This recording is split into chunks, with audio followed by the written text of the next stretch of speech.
Olá, bem-vindos à Hora da Verdade, o programa de entrevistas da Renascença e do Público. Hoje a nossa convidada é Marina Gonçalves, Secretária de Estado da Habitação. Obrigada por estar aqui connosco. Eu sou a Eunice Lourenço da Renascença. Connosco está também a Luísa Pinto, do Público, que está à distância nos nossos estúdios de Gaia. Olá, Luísa. Yeah. A habitação é a área com maior investimento previsto no plano de resiliência, mais de 1.600 milhões de euros. Ontem foi anunciado que haverá um encontro de uma delegação do Governo no Palácio de Belém para explicar este plano. Também vai ser ouvida pelo Presidente? A delegação, eu não estarei nessa delegação, mas obviamente que será com os ministros que são os coordenadores das várias componentes e que no fundo vão explicar aquilo que são as prioridades, e felizmente a habitação é uma das prioridades do Plano de Recuperação e Resiliência. E se fosse, como é que justificaria esta prioridade à habitação? A evidência daquilo que acontece no nosso país e das necessidades de habitação explicam-se por si, não é? Nós já estamos a trabalhar numa lógica de resposta célere para aquilo que é uma necessidade para a qual devíamos ter trabalhado durante as últimas décadas e, portanto, a grande explicação é que, efetivamente, o direito à habitação é um direito constitucionalmente consagrado, é um pilar do Estado Social e, ao contrário do que aconteceu com setores como a saúde, como a educação, onde facilmente todos percebemos a necessidade de um Estado forte e um Estado presente naquilo que é a resposta, no caso da habitação, fomos despertando mais tarde para esta necessidade e, portanto, aquela que é a garantia e a salvaguarda de uma política duradoura e estável é, efetivamente, com o Estado mais presente, é uma política onde o Estado tem realmente uma resposta sua no parque habitacional público, que não é substitutiva do que existe, mas deve ser complementar. E, portanto, as necessidades evidentes da população e de acesso à habitação, que é um direito constitucional, tornam, obviamente, prioritário este reforço e esta prioridade também do investimento em habitação. Numa das últimas vezes que o Sr. Ministro se referiu ao tema da habitação na Assembleia da República, chegou a falar que era uma revolução nas políticas de habitação, que se adivinhava e iríamos ter acesso a um financiamento sem precedentes. Referia-se aos 1.600 milhões de euros a fundo perdido, até 2026 poderemos ir buscar no PRR, não é? A questão que lhe coloco é que preocupações terá o Governo na forma como essas verbas vão chegar ao território. Haverá outro critério, para além da rapidez, que é o primeiro a chegar, é o primeiro a receber?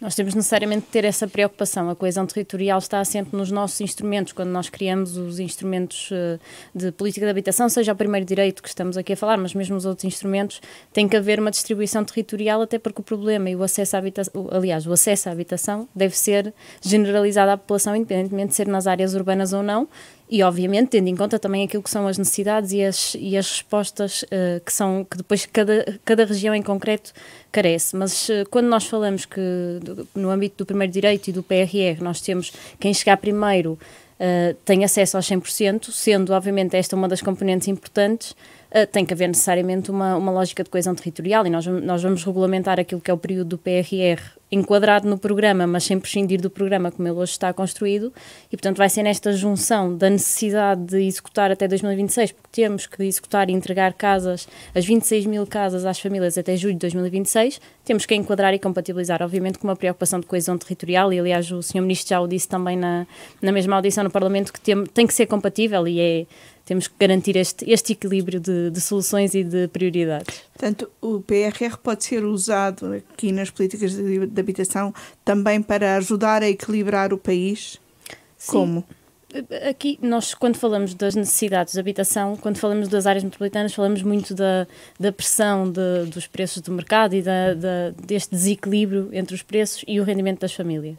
Se calhar, quando falamos mais de territórios do interior, há este desajustamento também, mas há aqui uma importância das políticas de habitação para atrair e para fixar a população e, portanto, não é mais nem menos importante numa área metropolitana como é no interior do país. Tem objetivos, os objetivos acabam por ser distintos. Agora, a prioridade no acesso à habitação tem que ser garantida no seu todo.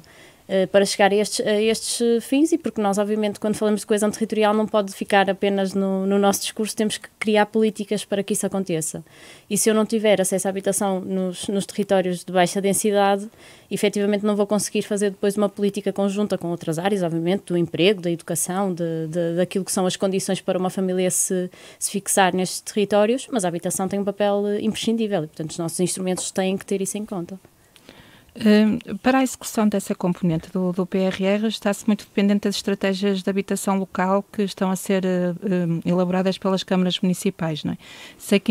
Sabemos que ainda há muitas por entregar, já agora também aproveitava para lhe pedir um balanço de quantas já estão entregues, porque isto tem sido muito dinâmico nas últimas semanas, mas o que já sabemos é que os pedidos de financiamento já esgotaram essa verba disponível no PRR. Imagino que isto preocupe o Governo e que esteja a pensar como é que poderá depois dar resposta a todas estas situações.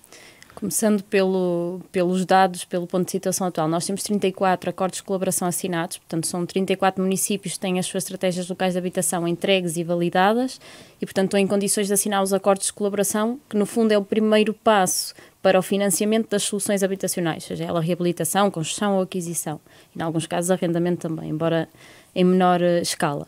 Depois temos estes acordos de colaboração, os 34 acordos de colaboração representam resposta para cerca de 18 mil famílias, um pouco mais de 18 mil famílias. Portanto, nestes acordos assinados, que no fundo, lá está, é o primeiro passo para executar e quando já estão em condições de executar a obra, ainda não esgotamos aquilo que é o investimento do PRR, mas nós não temos dúvidas que isso vai acontecer. Portanto, isso preocupa-nos, mas também dá-nos uma certeza, é que o Primeiro Direito não é um programa que esteja limitado ao PRR. O PRR é um instrumento para financiar o Primeiro Direito.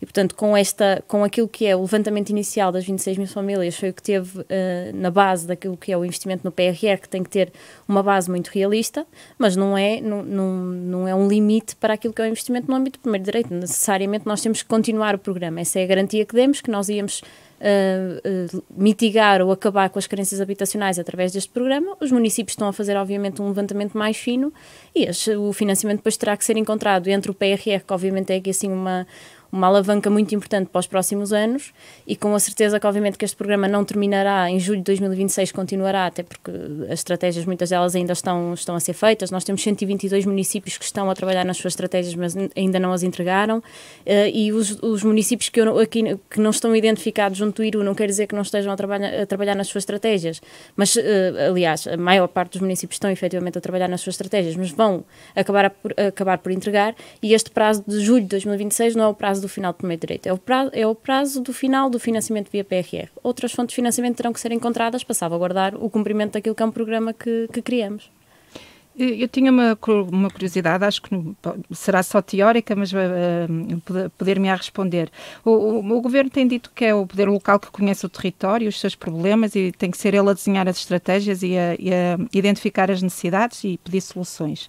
Mas, em teoria, imaginemos que a Câmara de Odmira não avança com a sua estratégia local de habitação e não procura financiamento para resolver casos dos muitos trabalhadores precários, por exemplo, que ali vivem em contentores.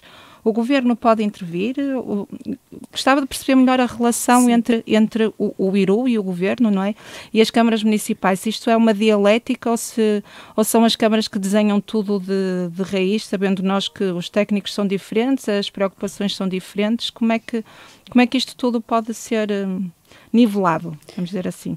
O programa Primeiro Direito assenta num conjunto, para além do conjunto de regras, assenta também num conjunto de princípios e, portanto, quando nós definimos que devem ser encontradas ou identificadas as carências habitacionais nas suas várias vertentes, que desde a sobrelotação até à precariedade da própria casa, até à inexistência de habitação, todas estas situações são consideradas no Primeiro Direito.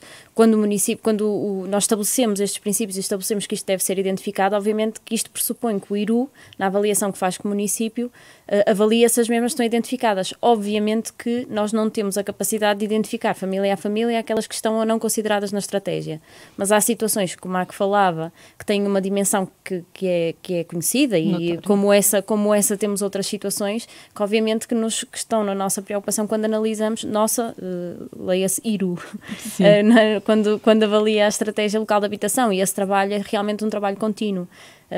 Quando eu falava dos 192 municípios que estão a trabalhar com o IRU, é precisamente porque estão nesta fase preparatória, com os dados que o município traz, muitas vezes com as dúvidas que têm do que é identificável ou não, e aí podemos ajudar os municípios, e acontece, nós temos muitas situações que nós próprios temos identificados e que, portanto, trabalhamos com o município para garantir que a estratégia considere essas famílias.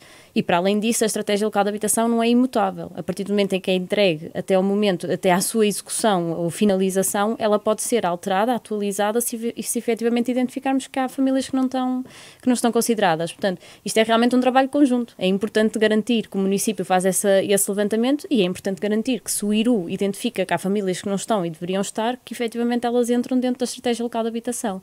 É uma responsabilidade mútua.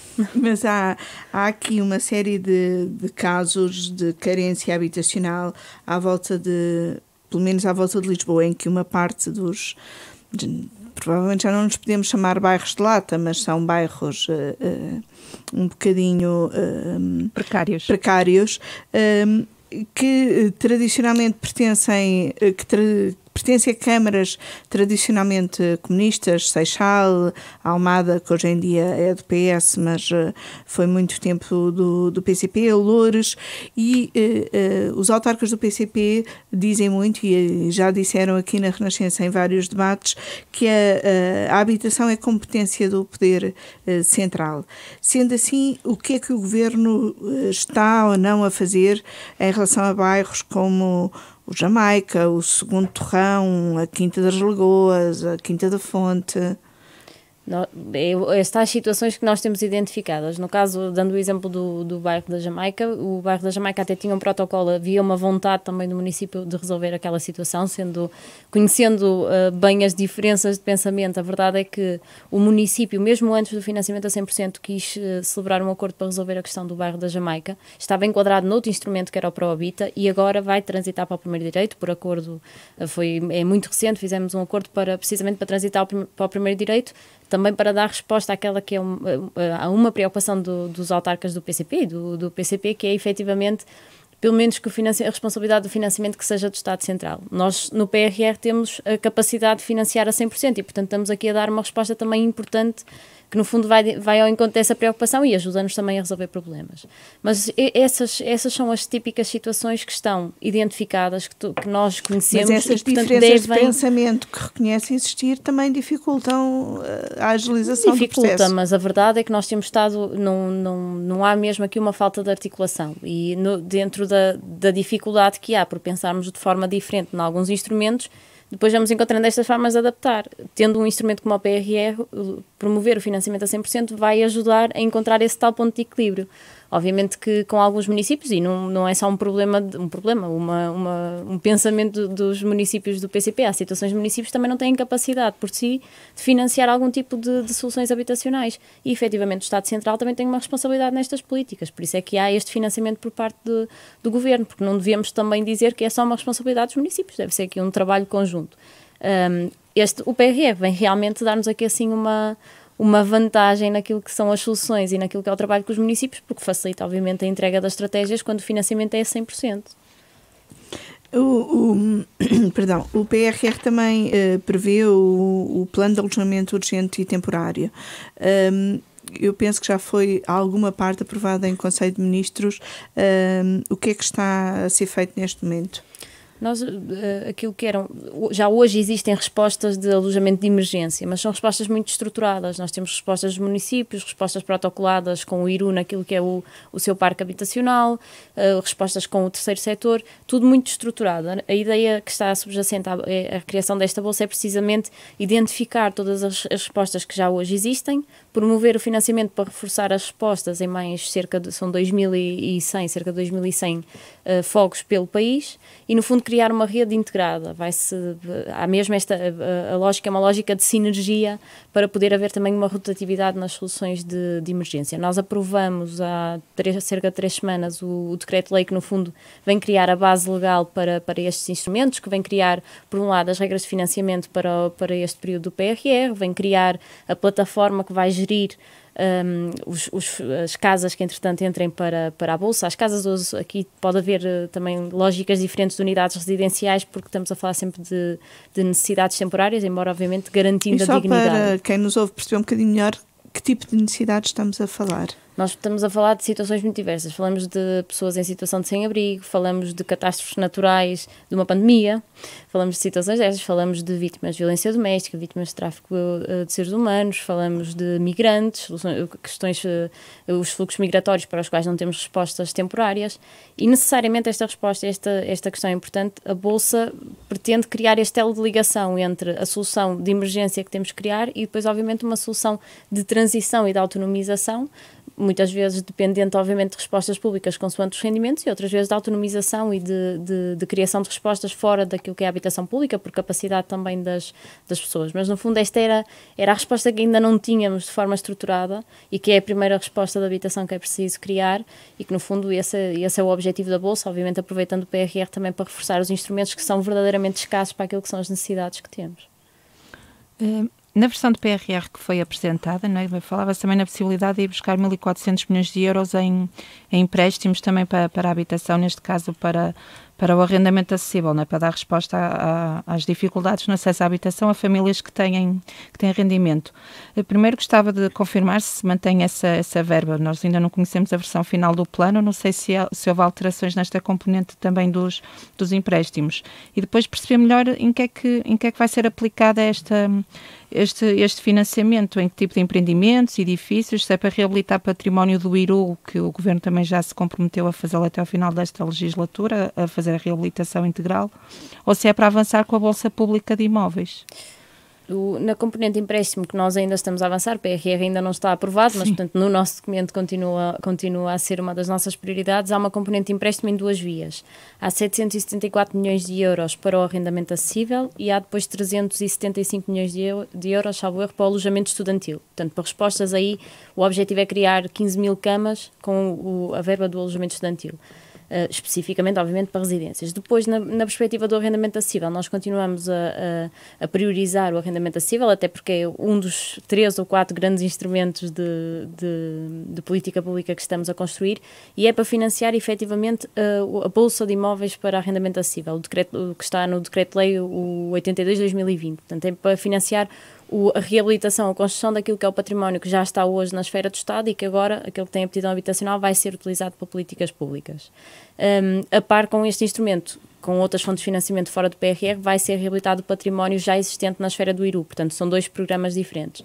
No caso dos 774 milhões de euros, dizer também que é um bocadinho como o primeiro direito. É o primeiro passo numa estratégia que necessariamente tem que ir para além de julho de 2026. Nós já hoje identificamos alguns investimentos que não são compatíveis com o calendário do PRR, pela dimensão da obra, pelos passos procedimentais que temos que dar.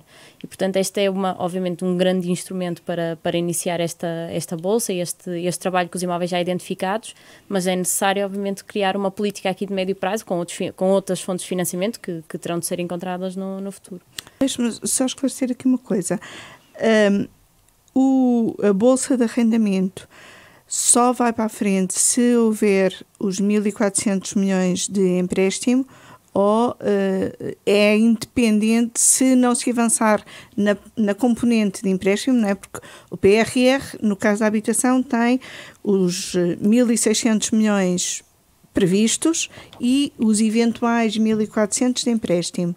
Avança a Bolsa de Arrendamento e o alojamento estudantil, mesmo que o Governo não avance com os 1.400 milhões de empréstimo? Só para não ficar, não são 1.400, nós, efetivamente, a primeira versão era esse valor, mas depois, precisamente para compatibilizar com os prazos, foi adaptado o valor, versão. Exatamente. Mas e agora uma coisa... 1.149. Não percebi. 1.149 exatamente, milhões de euros, nas duas fica 1.149, na junção dos dois, até porque era um programa, inicialmente era um único programa, depois decidimos individualizá-los porque as residências universitárias vai ser promovido pelo ensino superior e, portanto, aí eu também não será da minha responsabilidade também executar, e, embora obviamente seja um trabalho conjunto, mas são coisas, na mesma lógica do primeiro direito. Nós, quando criamos a Bolsa, não criamos para o período do PRR, criamos a Bolsa porque é a nossa o nosso objetivo e a nossa convicção de que efetivamente temos que reabilitar o património do Estado com aptidão habitacional para colocá-lo no mercado e, aliás, no programa do Governo temos o objetivo de chegar aos 5% na legislatura.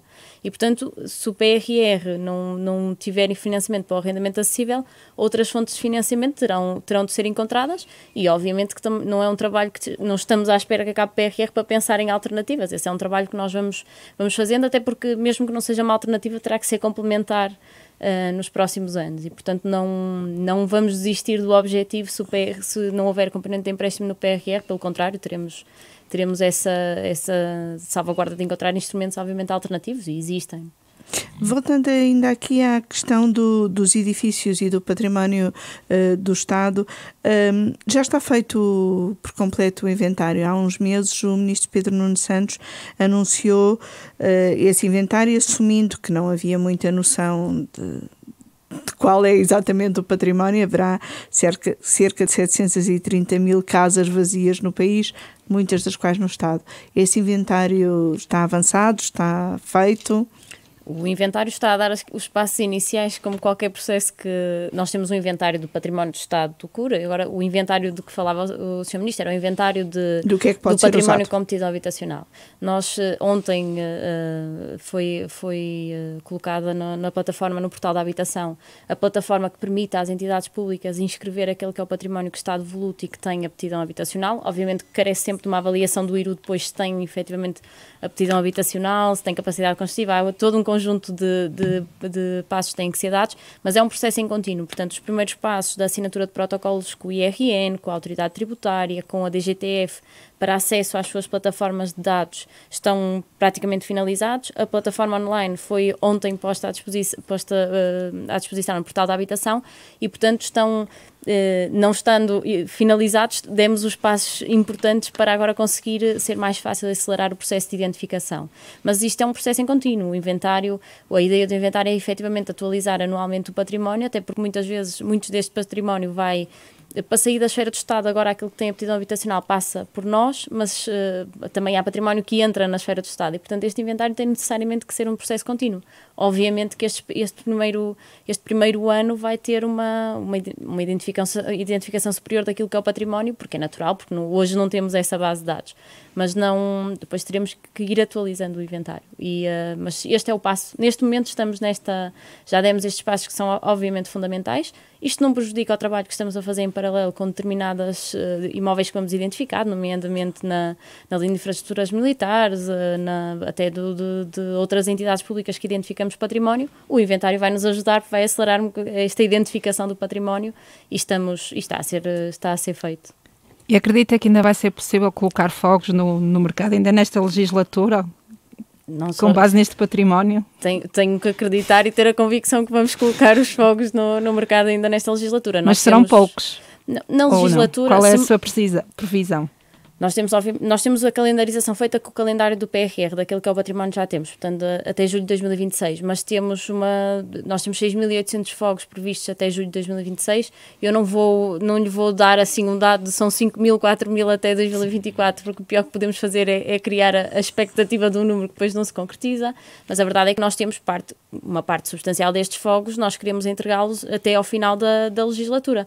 Todos estes processos são sempre morosos, nós temos tudo calendarizado e sabemos que às vezes há um passo a mais, há um prazo que escorrega, há uma impugnação, faz parte, é natural, faz parte deste tipo de processos. Mas temos tudo calendarizado e temos quase tudo a iniciar já este ano dos procedimentos prévios iniciais para a garantia depois do projeto e da empreitada, porque até chegar à empreitada há aqui assim muitos meses de trabalho necessário e muitos passos a ser dados. Tudo está calendarizado e quase tudo está a começar já este ano. Portanto, a nossa expectativa é até a final da legislatura termos uma parte importante destes fogos no mercado. Não serão todos, certamente vou chegar ao final da legislatura e gostaria de ter mais do que os que tenho, mas o importante é realmente darmos os primeiros passos e essa garantia, essa sim posso dar de que a calendarização começa em 2021 e estamos a dar os primeiros passos já este ano. Estamos no programa Hora da Verdade. A nossa entrevistada desta semana é a Marina Gonçalves, secretária de Estado da Habitação. A situação da pandemia veio colocar ainda mais a nu algumas carências habitacionais e também as dificuldades neste setor. pouco mais de 700 famílias tiveram acesso às linhas de financiamento criadas para ajudar ao pagamento das rendas por causa da pandemia. Tendo em conta tão fraca execução, o que é preciso mudar? Nós aqui, eu gosto sempre de começar também para pensarmos o porquê de haver uma fraca adesão ao programa, porque não é só uma fraca execução, eu não quero ser mal interpretada, é que me ponham a minha palavra que é fraca execução, há realmente não há uma grande adesão ao programa. Eu acho que isto tem muito a ver com dois fatores. Um deles é um fator de gestão daquilo que são os rendimentos das famílias e que as pessoas obviamente preferem pagar a sua renda e não ter um ónus com a sua renda, e depois há uma segunda questão que obviamente nos preocupa, que é a informalidade do mercado de arrendamento. Nós temos uma grande informalidade, o que implica que efetivamente não conseguem aceder aos instrumentos, porque é natural, nós já não são pedidos muitos elementos para acesso à candidatura, mas a existência de um vínculo contratual, e hoje já não é pedido um contrato de arrendamento, não é necessário um contrato de arrendamento, basta um recibo de renda, e isso não acontece. Nós estamos a falar de... eu acho que isto motiva a que muita gente não aceda ao programa. E mesmo aqueles que acedem, estamos a falar de cerca de 24,5% dos casos de indeferimento têm a ver efetivamente com a inexistência de uma prova do contrato. E não tem que ser, mais uma vez, não é o contrato. E o que o Governo pode ou está a fazer para combater essa informalidade? Sempre houve aqui assim, e aí houve uma incerteza de quem é que depois regula ou fiscaliza estas matérias. Obviamente que a autoridade tributária consegue perceber quais são os contratos de arrendamento que efetivamente estão inscritos nas finanças, portanto é a forma mais fácil de identificar os que estão, mas nós criamos, no Decreto-Lei no 81/2020, criamos uma competência do IRU de fiscalização daquilo que são as regras do arrendamento. E quando falamos das regras legais do arrendamento, falamos, obviamente, também desta necessidade de haver uma relação legal entre arrendatário e senhorio. Nós estamos, no fundo, a densificar aquilo que é a competência precisamente porque não é fácil percebermos a quem é que eu vou dizer que não tem um contrato formal. Não há, efetivamente, nada na lei que nos defina qual é o caminho a seguir. E, portanto, nós estamos a trabalhar precisamente para densificar esta competência do IRU e, ao mesmo tempo, também articulando com aquilo que são hoje competências de outras entidades que nos permitem aferir as situações de informalidade. Sendo certo que já hoje as pessoas têm legitimidade para, junto do IRU, dizer não estão a ser cumpridas as regras de arrendamento porque não têm um contrato formal e nem sequer posso aceder ao apoio. O que falta agora é definir o procedimento para o que é que se faz nestes casos. Portanto, o que me está a dizer é que há um vazio, se não legal, pelo menos de fiscalização. De fiscalização, claramente, sempre, a única forma de fiscalização que existia, não havendo um vazio, a fiscalização era feita pela autoridade tributária, que era, em função daquilo que ia conhecendo, consegue identificar aquilo que é um contrato formal ou não. É a única forma hoje de identificação. Nós estamos a tentar reforçar aquilo que já existia, sobretudo para proteger, porque nos momentos como isto pode ser mal interpretado, porque pode parecer que estamos atrás de reforçar aquilo que é a receita fiscal, e não tem de todo a ver com isso, tem a ver precisamente com estas proteções. O momento de pandemia vem-nos mostrar a importância de termos os contratos formais, porque o acesso ao apoio depende necessariamente da existência de um contrato de arrendamento. Se eu não o conseguir provar, eu estou a desproteger o arrendatário. Estou a desprotegê-lo naquilo que são os seus direitos, porque realmente ficamos sem bases para poder reagir. E, portanto, é este reforço daquilo que já hoje existe, porque a verdade é que não estamos a inventar nada, e colocando esta competência no IRU, é nosso dever também, no fundo, densificar o acesso a este tipo de respostas por parte da população, que fiquem a saber que, efetivamente, para além da autoridade tributária, que já hoje pode fiscalizar e tem essa competência, porque há uma relação direta entre aquilo que é a receita fiscal de um contrato de arrendamento e a existência do contrato de arrendamento, o IRU passa a ter também aqui assim um papel importante, e temos que densificar de que forma é que ele é salvaguardado. Muito provável, nós estamos mesmo a trabalhar nisso, mas até pode ser só na lógica de comunicação a quem já hoje pode identificar isto que é a autoridade tributária. pode ser outra, estamos mesmo a analisar, temos que perceber, mas no fundo, quer dizer, se nós identificamos que ainda há um problema, é sinal que temos que densificar alguma coisa e, portanto, é esse o trabalho que estamos a fazer. Ainda aqui no domínio da pandemia e das rendas, num ano em que os rendimentos em geral desceram, as rendas não desceram muito, apenas cerca de 5%. Como é que se pode controlar as rendas? Limitação administrativa? Nós temos a convicção de que a forma de regular o mercado é efetivamente com o Estado presente e por isso é que a nossa grande aposta, que é uma aposta que obviamente não fazemos num mês nem em 2, é reforçar o parque habitacional público. Aí sim nós vamos conseguir não apenas dar respostas mais estáveis e a preços efetivamente acessíveis à população, mas ao mesmo tempo, se tivermos uma resposta robusta, vamos também regular o mercado de arrendamento, porque vamos, no fundo, estar a par com o mercado privado e poder regular ou ajudar a regular o mercado.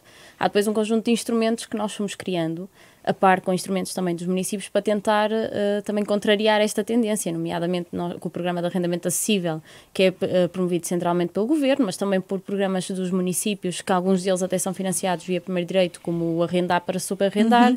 Tudo isto são respostas, o Porta 65, são respostas mais imediatas, mas que, se me pergunta se são a solução para o problema, não são uma solução estável. Portanto, nós estamos a criar um modelo, que é um modelo, obviamente, de benefício ao senhorio, em contrapartida de um benefício que é gerado no arrendatário, mas a grande resposta, aquela que depende diretamente do Estado, é efetivamente reforçar o seu parque habitacional e por isso é que esse é o nosso grande objetivo.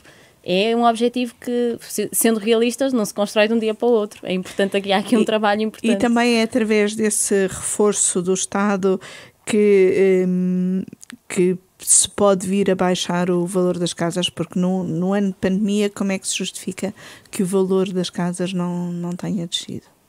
Nós no mercado de arrendamento ainda há aqui um sinal de redução dos preços, sobretudo em Lisboa e no Porto, mas aí justifica-se muito com aquilo que foi a quebra no alojamento local e também a transição destes alojamentos para o arrendamento de longa duração, que não me parece que vá ter um efeito de muita continuidade e quando tivermos aqui também quando tivermos melhor, e obviamente que todos, eu tenho essa acho que vamos ter esse recuo de parte deles, não quer dizer que seja generalizado, mas obviamente quando o turismo estiver a funcionar novamente, quando a nossa economia estiver bem novamente, que todos desejamos que isso aconteça, pode haver um recuo na utilização destes imóveis. No caso enquanto houver mercado para a compra de habitação, o mercado obviamente vai se adaptando àquilo que é a procura e portanto o que justifica isso é que efetivamente continua a haver procura. Nós temos que encontrar é por isso que eu digo que temos que encontrar os instrumentos para tentar permitir que o mercado continue a funcionar, mas ao mesmo tempo regular o mercado de alguma forma. E esse instrumento nós temos mesmo a convicção que é através da resposta pública e com o Estado presente, ativo no mercado de arrendamento. Mas na sua percepção, o que é que acha que é mais relevante? Eu sei que não se pode colocar na cabeça dos proprietários privados, mas acha que é mais a fé no regresso do turismo que os leva a evitar colocar os imóveis no arrendamento de longa duração? Ou é a pouca fé ou descrédito na lei das rendas e no mercado de arrendamento? O que é que acha que pesa mais? Tentando não ser mal interpretada no que vou dizer a seguir, enquanto o Estado, obviamente, quando promove o mercado de arrendamento, promove-o para salvaguardar efetivamente respostas a preços acessíveis para as famílias, portanto, que sejam condizentes com os seus rendimentos, grande parte do mercado privado assenta numa visão mais financeira daquilo que é o arrendamento, ou seja, é uma fonte de rendimento adicional para o mercado.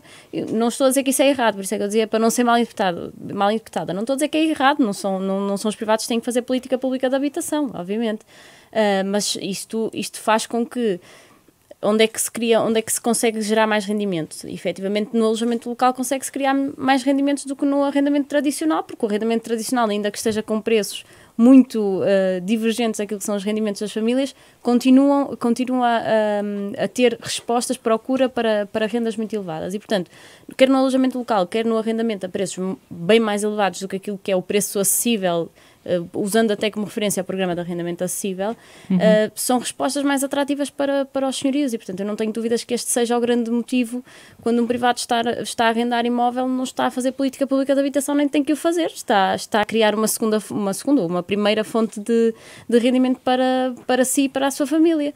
Faz parte também não está a cometer nenhuma ilegalidade, faz parte, pode fazê-lo. Cabe-nos a nós criar efetivamente as políticas públicas de habitação, sejam elas de benefícios aos senhorios para que possam, no fundo, compatibilizar o seu objetivo com aquilo que é o nosso objetivo, e o programa de arrendamento acessível assenta precisamente nisso, mas cabe-nos a nós, sobretudo, criar as respostas efetivamente estáveis e que não assentem numa lógica de tirar algum tipo de retorno financeiro para o Estado. É mesmo de criar respostas habitacionais compatíveis com os rendimentos das famílias. Pois, portanto, não há muito mais a fazer para convencer os proprietários a trazerem esses imóveis, alguns deles que estão devolutos.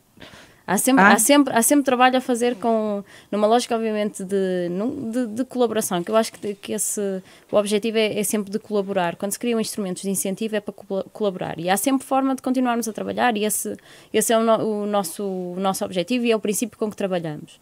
Mas, naturalmente, se vou a priorizar, porque necessariamente nós temos que priorizar onde é que investimos, se me pergunto, obviamente que a minha prioridade é de criar e robustecer a política pública de habitação através do parque habitacional público. Essa é claramente a prioridade. O que não prescinde, quer dizer, não é de todo... isto não quer dizer que não se continue a trabalhar e que não possam ser criados instrumentos adicionais. Mas também não devemos...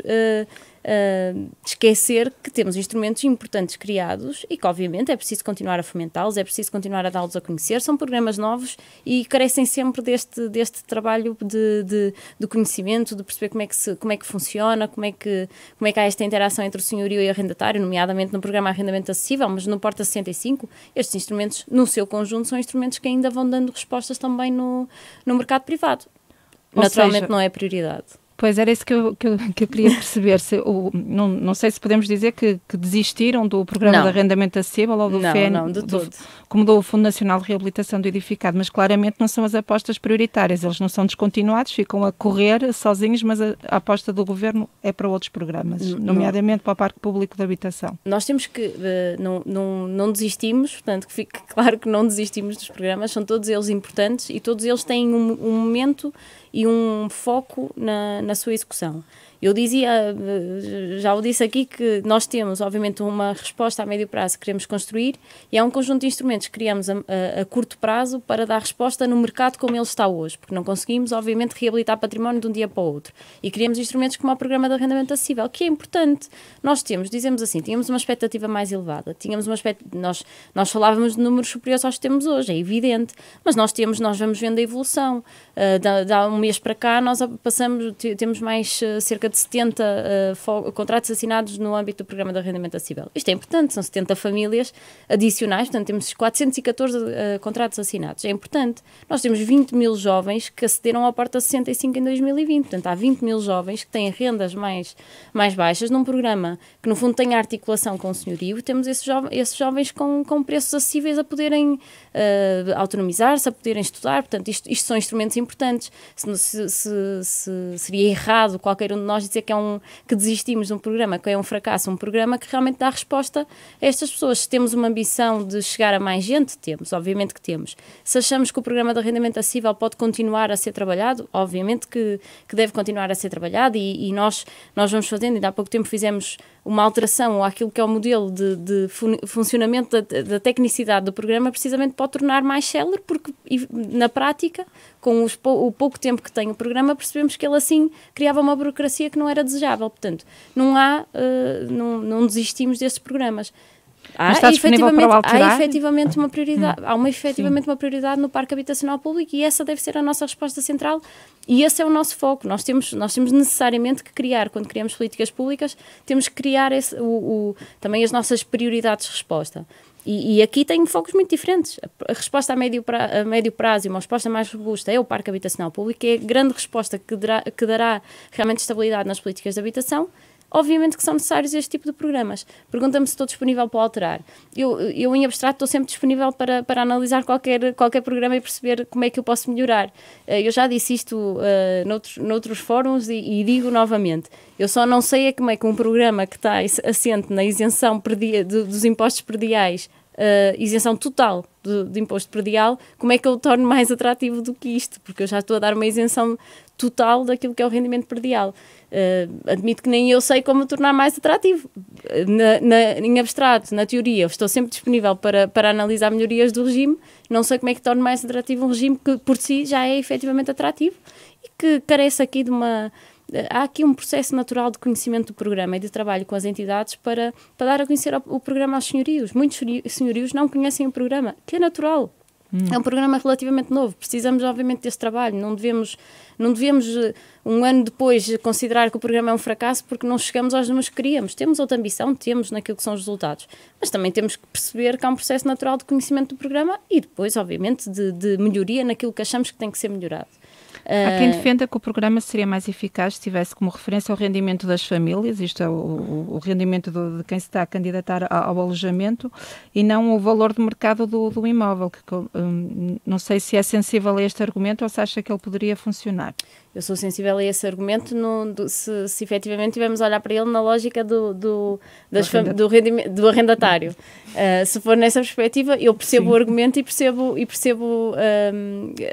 a preocupação que levantam.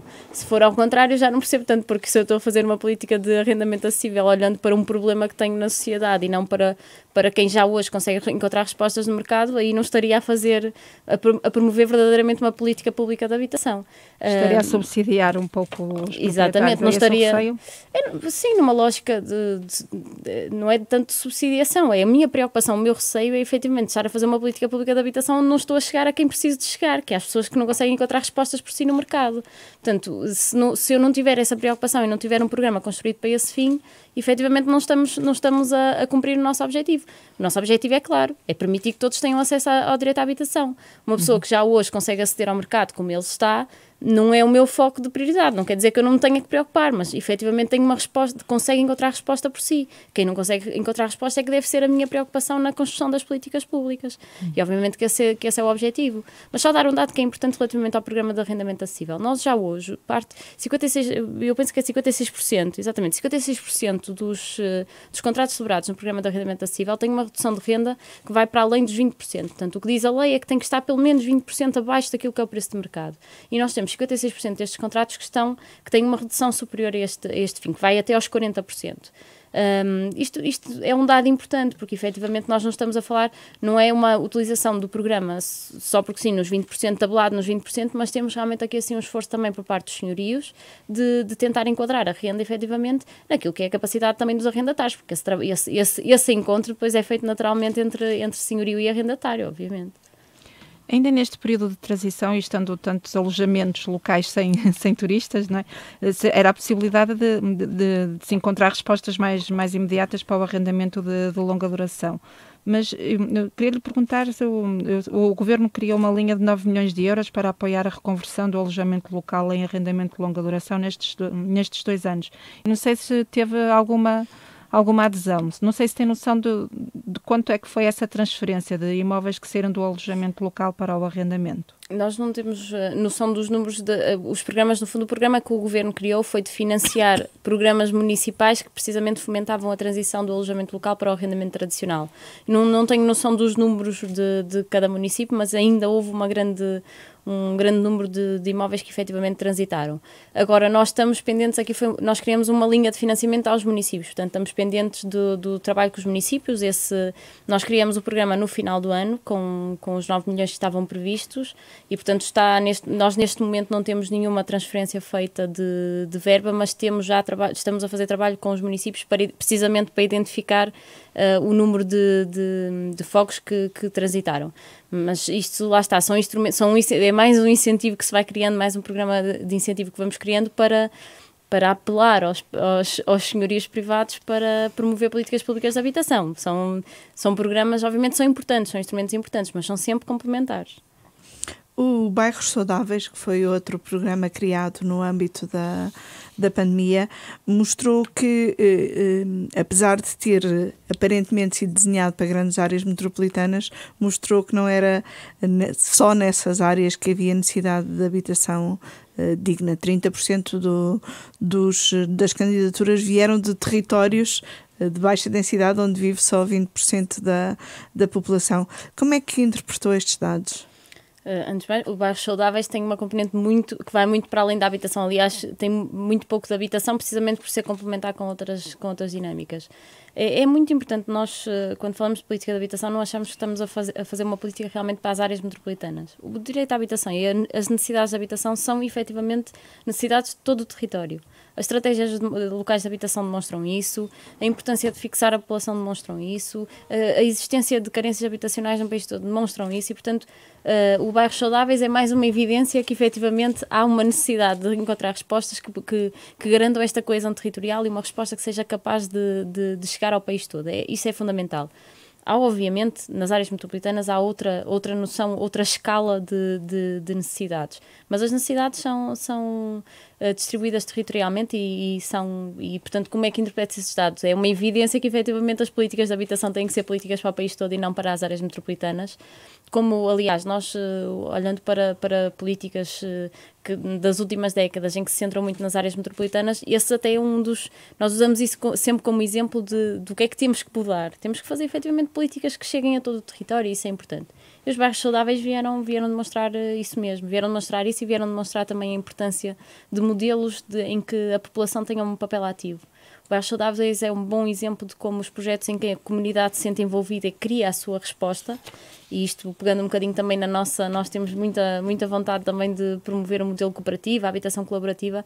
É importante porque as pessoas constroem efetivamente a sua solução, seja na habitação, seja nas outras áreas, constroem a solução em função daquilo que realmente acham que é a sua necessidade e a resposta que deve ser dada ao bairro. Portanto, E depois também preservam melhor. Porque a resposta são parte da solução. A população acaba por ser parte da solução. Isso é muito importante porque efetivamente estão a construir aquilo que acham que efetivamente é necessário para o bairro. Esta coordenação é muito importante. Nós não devemos nunca fazer, e a política de habitação obviamente tem que ser assim, não devemos fazer ou determinada solução que não tenha em conta também aquilo que são realmente as preocupações das famílias, porque senão não estamos também nem estamos a colaborar, nem se calhar estamos a dar a resposta que efetivamente é necessária para aqueles agregados. Obviamente que há respostas, isto estou a falar de forma transversal, há algumas respostas que estamos a criar de raiz e, portanto, não é com a população que já está nesses locais, mas quando estamos a falar de projetos para bairros que já existem, para famílias que já existem, tem necessariamente que haver esta compatibilização com a vontade da população, obviamente depois com o equilíbrio daquilo que é possível fazer ou não é? Que papel pode ter o setor social e cooperativo na construção da nova política de habitação? Disse que gostava muito de apostar no setor cooperativo. Eu gostava que densificasse, que pudesse dizer como é que isso pode surgir ao ser apoiado. Sim, o primeiro direito já hoje permite o investimento por parte do terceiro setor. Portanto, as respostas estão assentes nos municípios, estão assentes diretamente nos beneficiários diretos e depois há uma componente de empresas municipais e de terceiro setor aqui nesta visão lata de IPSS, cooperativas, portanto, associações de moradores, há aqui várias figuras. Portanto, o primeiro direito já assenta nisso. Isto para dizer, no que respeita às famílias com menores rendimentos, nós já promovemos este tipo de financiamento deste tipo de soluções. Precisamos de continuar a trabalhar nas mesmas, ou seja, não é automático os municípios, quando eu falo municípios, não o executivo municipal, mas o município enquanto comunidade, não é assim tão automático que haja este tipo de soluções, tem que ser trabalhado. Mas é importante fomentar este tipo de práticas. Na Bolsa de Imóveis para Arrendamento Acessível, quando fizemos a regulamentação, na portaria que regulamenta o Decreto-Lei 82, o que se fez foi criar, no fundo, a previsão de no final do primeiro semestre deste ano, portanto final de junho deste ano, vamos avançar com o procedimento concursal, onde alguns, obviamente que será um projeto piloto, portanto terá que ser numa escala reduzida, mas vamos colocar alguns desses imóveis a concurso para que cooperativas, habitação colaborativa, portanto estes modelos possam também, no fundo, vir aproveitar as fontes de financiamento que já hoje existem no IRU na lógica de empréstimo, mas também aproveitar aquilo que é o terreno que nós, no fundo, cedemos ao projeto para criar criar este tipo de respostas. Isto o nosso objetivo é sobretudo tentar promover aqui assim esta participação ativa, porque é muito importante que haja esta terceira dimensão, mercado privado, o parque habitacional público e depois estes modelos colaborativos e cooperativos. Nós temos bons exemplos de cooperativas, sobretudo mais a norte, mas também temos uma má experiência daquilo que são alguns modelos de cooperativas e, portanto, este passo também de nós próprios fomentarmos modelos que assentem na salvaguarda do terreno continuar a ser do Estado, que assentem na salvaguarda de rendas acessíveis. Nós queremos fomentar realmente esta terceira via de soluções em que realmente as pessoas têm um papel ativo naquilo que é a solução que vão construir para a habitação. Já tem ideia onde é que poderá ser esse projeto piloto? Não, ainda nós estamos a identificar todo o património que temos, onde é que vamos dar início a este projeto piloto. Obviamente que muito provavelmente será nas áreas metropolitanas, até porque o património que nós temos identificado para já está sobretudo mais nas áreas metropolitanas, mas ainda não temos especificamente se é o terreno X ou o terreno Y, isso ainda não identificamos. Nem a zona? Não. Eu peço desculpa por voltar atrás. Há pouco estávamos a falar dos apoios que o IRU estava a dar às famílias por causa da pandemia. Esqueci-me de lhe perguntar se foi anunciado que era possível que os empréstimos passassem a subvenções a fundo perdido. Não sei se já há pedidos nesse sentido e se nos pode atualizar como é que estão esses apoios. Nós ainda não temos esses pedidos. A alteração foi feita no final do ano passado, portanto neste momento quem pedir já pode converter aquilo que era o empréstimo em comparticipação a fundo perdido, que pode chegar aos 100% quando as taxas de esforço também são superiores a 100%. E pode parecer que não há muitos casos, mas muitos dos casos de apoio têm taxas de esforço acima dos 100%. E depois entre os 35% e os 100% há depois também uma forma proporcional de reconversão parcial do empréstimo. Nós neste momento ainda não temos nenhum pedido, porque naturalmente quem pediu o empréstimo vai usar toda a extensão do apoio e vai até junho e portanto neste momento ainda ninguém cessou o apoio e portanto fez o pedido final de conversão. Isto muito provavelmente vai ser em junho é que vamos ter no fundo a totalidade das situações a pedir a conversão. Neste momento ainda os apoios estão todos em curso, as pessoas têm estado a prorrogar os apoios, quem precisava em abril e em maio do ano passado infelizmente continua a precisar desse apoio e tem continuado a aderir e portanto não há ainda a conversão que é feita à final. Ok. Resolver todas as carências habitacionais até o aniversário dos 50 anos de 25 de Abril já não é possível, não é? Até porque as carências continuaram a aumentar e já são bem mais que as 26 mil que estavam identificadas em 2017. Ele perguntar se tem um novo objetivo definido para essa data. Não vou mesmo definir objetivos por vários motivos. Obviamente nós continuamos com o objetivo de 2024 relativamente às 26 mil famílias. Temos a evidência que efetivamente serão muitas mais do que as 26 mil famílias com carências habitacionais. E, portanto, depois este trabalho, não é só a calendarização ou a entrega das estratégias, essa parte obviamente que nos faz, porque agora depende da entrega da estratégia, portanto depende também daqui de um passo que não posso ser eu a calendarizá-lo, embora os municípios estão efetivamente a trabalhar muito bem na concretização do primeiro direito. Mas depois há aqui um conjunto de passos e um conjunto de respostas também do mercado da construção que precisamos de salvaguardar quando calendarizamos e definimos objetivos. Eu diria assim, o nosso objetivo, seja ele, quando tivermos as necessidades todas identificadas, eu serei capaz de calendarizar pelo menos o nosso objetivo com os municípios. Neste momento, estar a definir um objetivo quando ainda tenho 34 municípios com acordos de colaboração assinados, seria realmente estar aqui a fazer um jogo de dedução que nenhuma de nós beneficiaria com isso. Portanto, obviamente, quando eu tiver essa identificação toda, faremos de certeza a calendarização. O que é mais difícil nessa relação com os municípios? Eu diria que não há nada que seja difícil, é sempre obviamente como nós quando nos relacionamos com os municípios todos os municípios são muito diferentes também na sua forma de atuar, mas há um princípio que é importante e é comum a todos, é que todos têm preocupação de acelerar a sua estratégia e de dar as respostas habitacionais e portanto essa é a parte fácil da equação, nós efetivamente os municípios têm essa preocupação como nós os municípios também a têm. A parte mais difícil às vezes é mesmo este trabalho de identificação. Isto é todo um trabalho novo para muitos municípios. Olhar para o seu território e perceber nas várias dimensões de carência habitacional o que é que encaixa no primeiro direito. Portanto, eu diria a parte mais difícil é mesmo garantirmos o cumprimento dos princípios do primeiro direito e ter uma estratégia que efetivamente dá resposta a toda a gente. E por isso é que esta articulação é tão importante com o IRU e, obviamente, também com o Ministério. Mas não há nenhuma parte difícil. Cada município, há municípios com visões diferentes, mas todos vão trabalhando connosco. A verdade é essa. Não temos má relação com nenhum município, não temos dificuldade em chegar aos municípios. Dificuldade em aceitarem novas competências nesta área? Não, sobretudo porque há mesmo este objetivo comum e esta preocupação comum com o acesso à habitação. Isso facilita logo a concretização destes instrumentos. E aqui nós falávamos há pouco de algumas diferenças de pensamento que temos e felizmente o PRR até aqui nos veio facilitar, dinheiro ultrapassa-se. facilitar aqui as respostas e portanto não tenho mesmo, só tenho a dizer bem daquilo que é a articulação com os municípios, o trabalho que os municípios estão a fazer junto do IRU para a concretização do primeiro direito e das suas estratégias. Muito obrigada por ter estado aqui connosco. Hora de Verdade volta para a semana com outro convidado.